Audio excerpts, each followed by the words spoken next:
Magic Palayok, luto'y nalalasaw dahil pagmamahal ang nangungurang sangkap. Diyos ko, kahit na po isang kamot lang. Isa lang po, kahit isa lang po. Sige po. Isadora, malapit na kaya maubos ng bigas mo.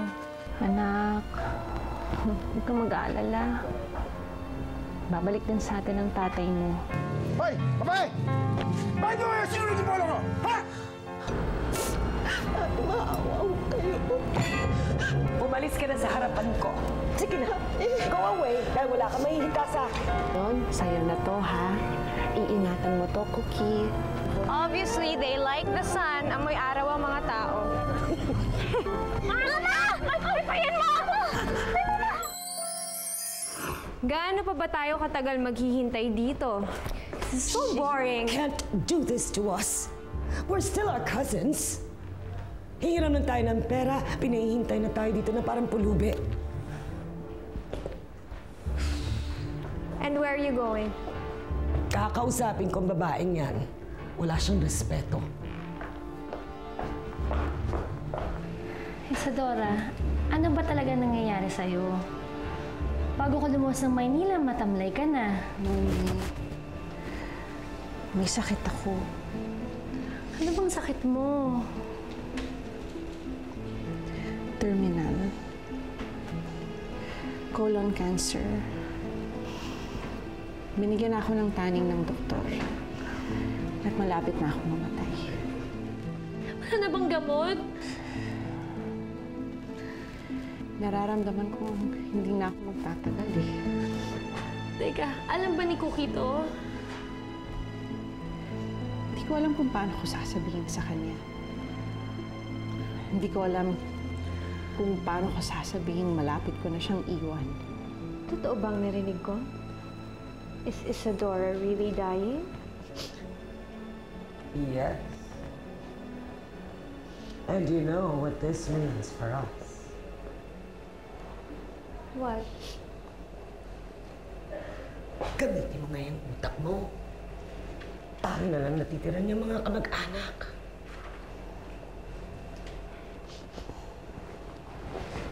Isadora, darling. How are you? How are you feeling? Natasha and I have been so worried about you, kaya hindi kami agad maalis eh. Totoo po yun. Tell me, do you need a doctor? Are you all right? May doctor tayo. He's a family doctor and he's really good. I can refer. Ayan! Ayan, lagyan pa natin siya ng asin. Cookie, masyado na yata maalat yan. Ano bang gusto mong gawin? Gusto kong gawan si Mama ng sopas. Di ba pag tayo nilulutuan niya ng sopas para mabilis tayong gumaling? Eh, parang gusto mo yata bigyan ng panibagong sakit ang mama mo eh. Sakit sa bato. Ang alat-alat na yun, anak. Ay sus, dilagyan po natin ng asukal para mawala yung alat. Dito, mamis. Ano kayo dyan? Basta sundin na lang ako. Bilis na po. 1 cup brown sugar. Oh, ito na nga po, mahal na prinsesa. Ayan po. Oops. Tsaka po, bigyan niyo rin ako ng gatas. So, pas kong gawin ng batang yan o let's plan? Aba, ewan ko. Basta sundin na lang natin. Bilis na po, Sige na nga. gatas. Para matapos na. I insist na hanggang hindi ka gumagaling, na dito muna kami ni Natasha para maalagaan ka namin. Ate, hindi na ho. Nandiyan naman ho si Noemi. Yes, but Noemi, siya nag-aalaga ng restaurant mo sa Maynila, hindi ba? Come on, I insist. Sino ba naman na magtutulungan kung di tayo magkadugo? Right? Mama, Cookie. may niluto po akong soup para po lalo po kayong gumaling. What a lovely, lovely child. Ay, Mama, Oh, divine. tikman niyo na po. What an angel. Para po sa inyo po.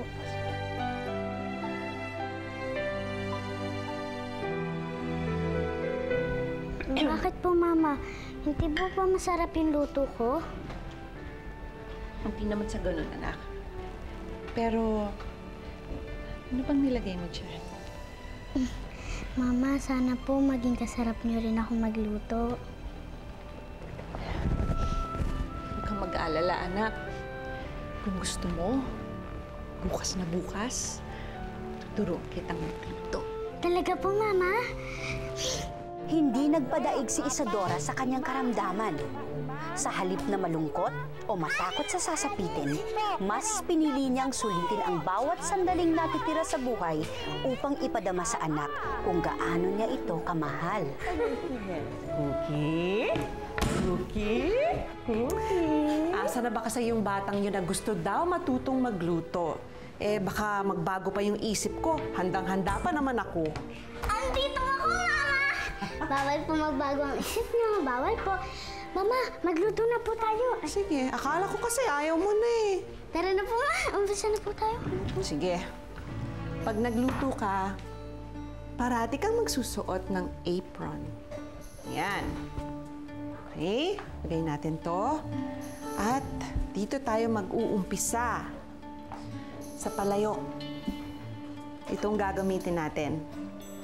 Bakit po dyan tayo mag-uumpisa, Mama? Eh, magaganda naman po yung mga gamit natin iba. Gusto ko kasi dyan ka masanay.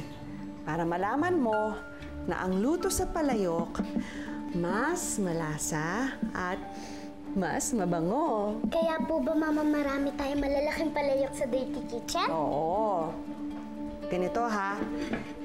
Pag ikaw ay magluluto, dapat marunong ka rin mag-alaga ng gamit sa kusina. Kaya ang gusto ko, punasan mo to na para kang nag-aalaga ng isang sanggol.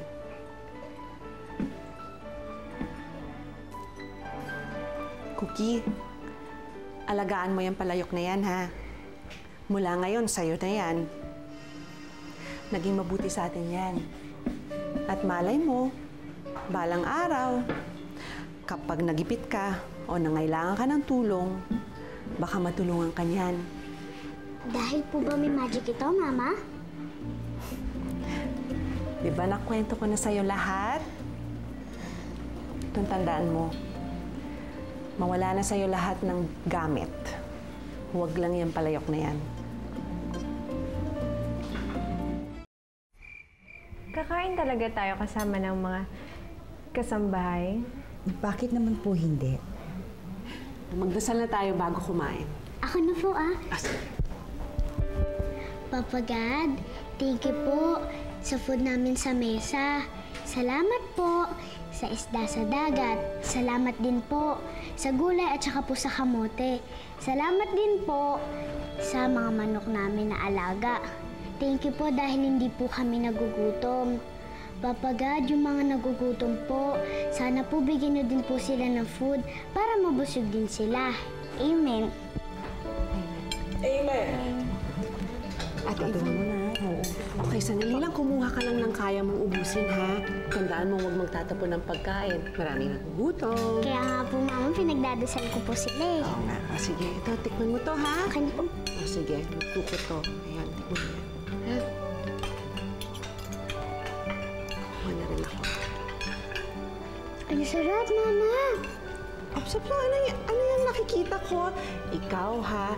Don't speak when your mouth is full. Diba? Chew your food.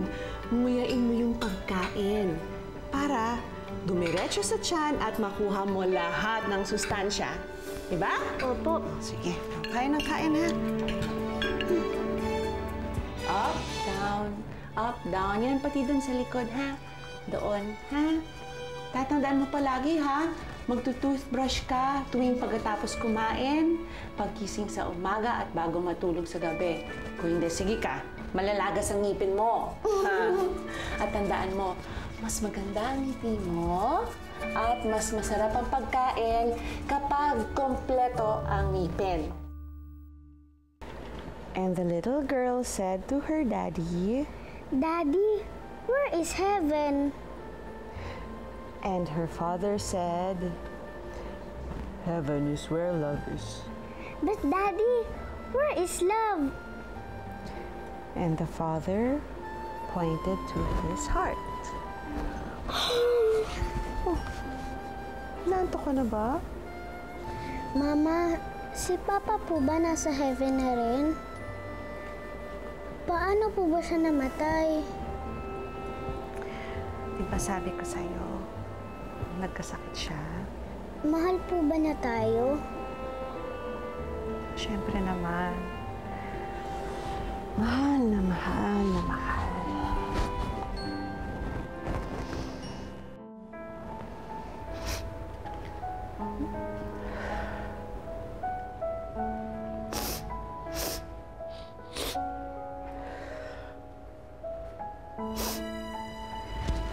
Hindi mo pa rin siya nakakalimutan, Isadora.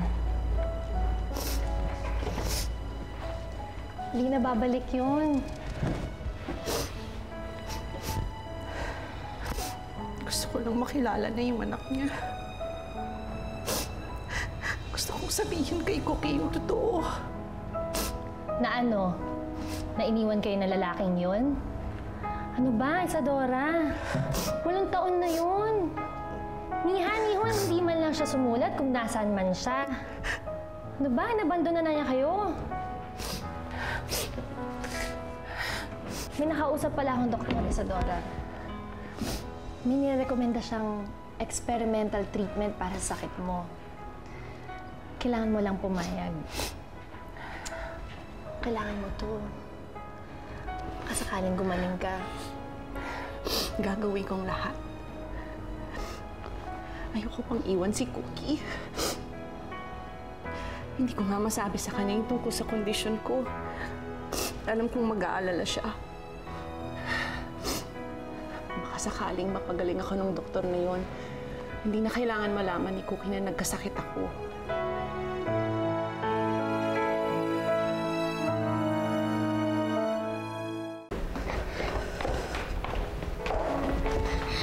Mama, hindi po ba ako pwede sumama? Diba sabi ko sa'yo, bawal yung mga bata dun sa pupuntahan ko. At saka, babagot ka lang dun. Mas mabuting dito ka na lang para makapaglaro kayo ng mga yaya mo. Tapos, mag-practice ka magluto. Sige na ako.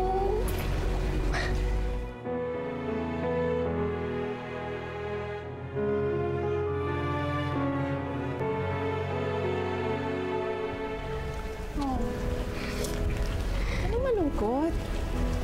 Diba sabi ko sa'yo, ang magaling magluto dapat laging masaya. Mama, nandito po ba kayo sa birthday niyo? Siyempre. Sabi ko sa'yo, diba? Dapat magkasama tayo sa birthday ko. Don't worry, darling. We'll take care of your mama.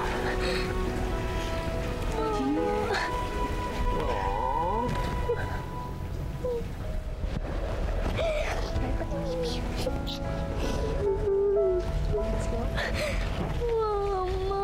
Bye-bye. Bye, Mama.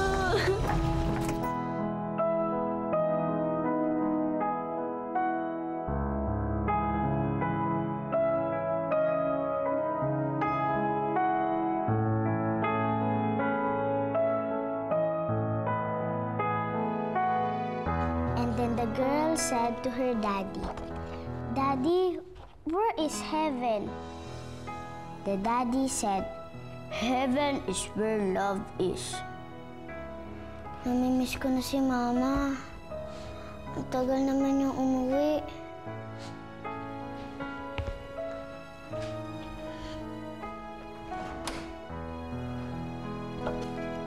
Ano to? Richard Cruz? Sino to?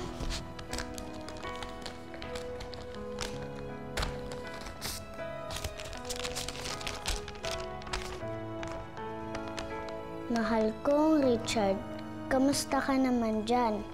Mabuti naman kami ng anak mo rito. Siya ang tatay ko? Naalala mo pa nung una kitang nakilala? Natakot ako para sa'yo dahil sa sugat mo sa braso. Sabi mo sa akin, hindi mo ipapatanggal ang peklat dahil yon ang tanda ng pagkakakilala natin. Nararamdaman kong hindi na ako magtatagal. Isadora, what do you want us to do for you? Gusto ko nang umuwi bukas. Nangako ko kay Cookie na magkasama kami sa birthday ko. Of course we'll take care of it. Noemi, Narasha, go talk to the hospital and work it.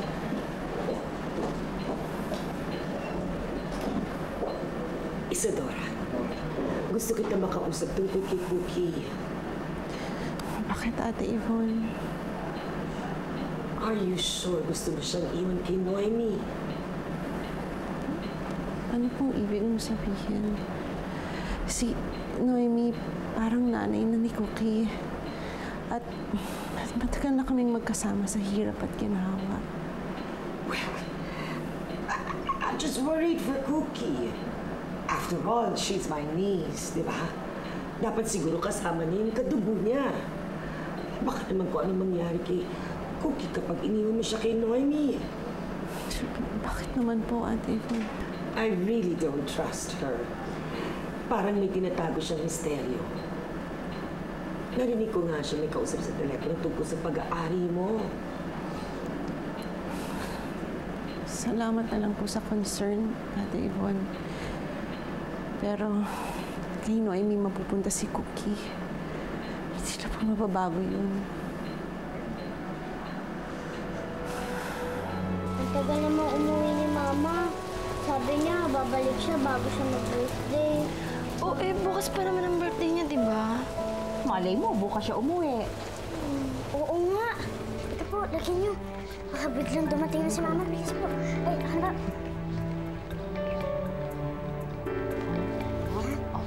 Ito pa po, Okay po.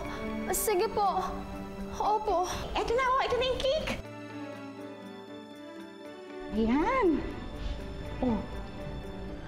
Ipagay siya ng mukha mo. Si Mama, malala na. Ha? Ano ba yung Yaya! Ayan. Yaya! Gumawa po ko ng banner para kay Mama! Wow, ang ganda! Dito niyo lang. Saan ikakabit? Oh, dito daw, bantayin ba nyo. siya? Okay. Uuwi na ang mama mo. Yan po, dyan. Bantayin nyo. Yan. Bantay po, Yan. Oh, ito yung cake ko. Tingnan mo, anak. Ate, pataas ka pa doon.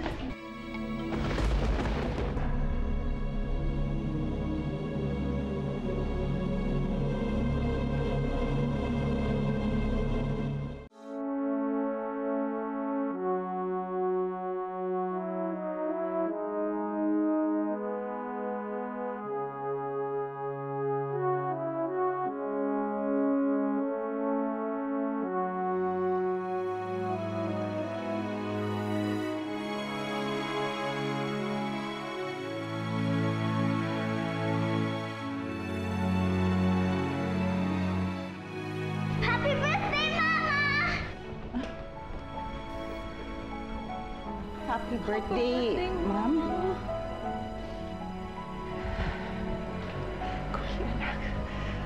Mama, ano po nangyari sa inyo? Bakit po nasa wheelchair kayo? Patawarin mo ko, anak. Hindi ko nasabi sa'yo. May sakit kasi si Mama eh. Hindi ko na kaya, anak. Kaya hindi na ako gagaling. Huwag niyo po sabihin yan. Iba niyo na nabuto kay Daniel tapos mag-wish kayo na sana gumaling kayo. Hindi ko na kaya, anak.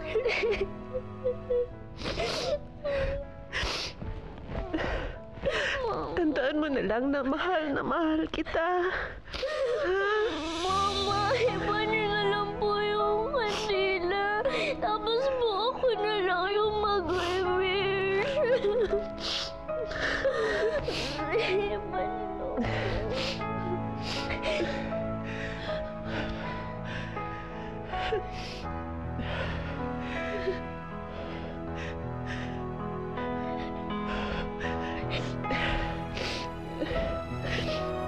Cookie. Ang wish ko, sana mahanap mo yung tatay mo. Nararamdaman kong buhay pa siya. Sana balang araw makita mo siya at magkakilala kayo.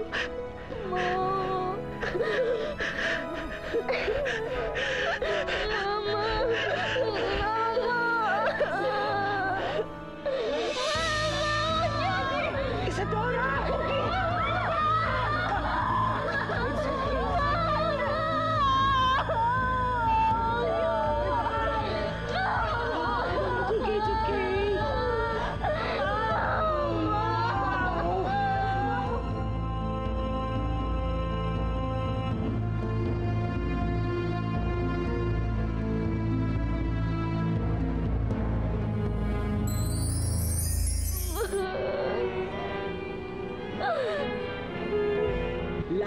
kayo aalis dito. At wala kayong gagaling ng isang gamit. But your Tita Natasha and I ang mag-aalaga na sa'yo from now on, di ba? Simula ngayon dito na siya titira. At pagsisilbihan niyo siya na parang isang prinsesa.